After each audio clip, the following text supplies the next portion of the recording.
What's going on, ladies and gentlemen? It's your boy Shams, and I'm here to talk to you about a show that I just recently watched on Netflix, which is The Bee's Knees. All right, so we're going to start. I'm going to take it real slow, and I'm going to talk to y'all about something called Love, Death, and Robots, okay?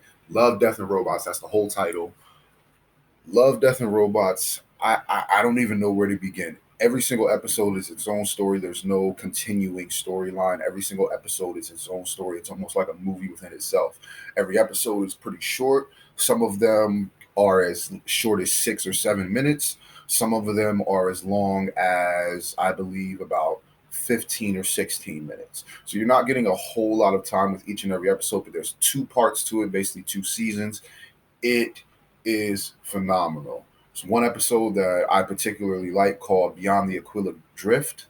In this episode, it depicts a guy who is basically shipwrecked out in space. He has his mind manipulated by an alien that he meets, which is, it's just, you know what? I don't even, crap, man. Maybe I shouldn't be giving any spoilers. Maybe I shouldn't give you guys any spoilers whatsoever. But you know what? I'm just trying to say this show is fire. Fire.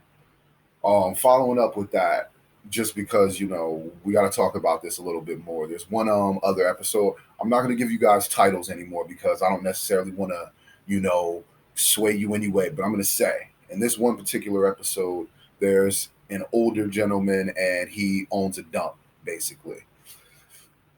City count.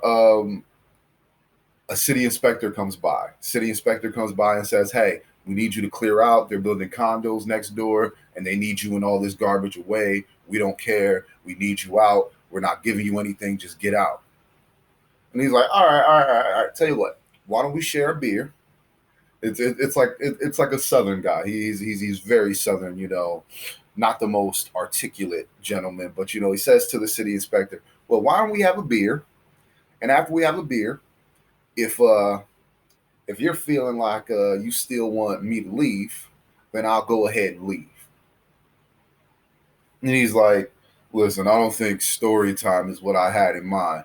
He's like, "Yeah, okay, anyway, but I was having drinks with my friend Otto a couple years ago." He just goes into the story. Needless to say, these stories are not like anything that you've probably ever seen before.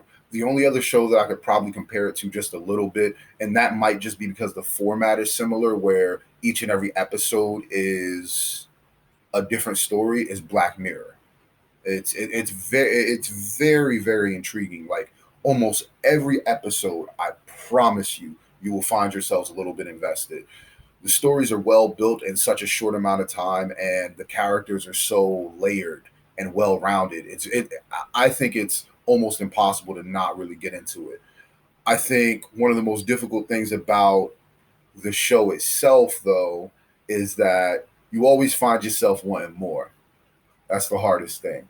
There was one particular episode. It was about a pilot and her ship, and she had a very special connection to that ship. And I just found myself like, man, wish they would give us a 2 hour movie of this one. A lot that's I will say. I'm always going to be honest with you guys. I'm always going to be honest with you guys. If there is one drawback to this show that I can say, it's that I wish there was more of it. And I don't think that's a bad thing to say about a show. I think that's actually the best thing to say about a show. If the worst thing that I can say about a show is that I wish there was more of this shit, that's that's a win. That's a win. Excuse me. No offense to any other shows out there, but I would say that this is one of the best shows that Netflix has ever produced. I'm talking on par with some of their early, original series that were, groundbreaking. It's on par with that. Netflix is really, really done something special with Love, Death, and Robots. And I'm telling you, even if you only have 20 minutes, let's say you're at work right now, you got 30 minutes for a break, you can watch 2 episodes of Love, Death, and Robots in less than 30 minutes and still have time to just relax. do whatever and not look at nothing. You know, maybe I'm saying, check it out. I'm saying I don't care what else you're watching right now. If you are not watching Love, Death, and Robots, you are missing out. As y'all know, my name is Shams. This is the Shams Show. Thank you.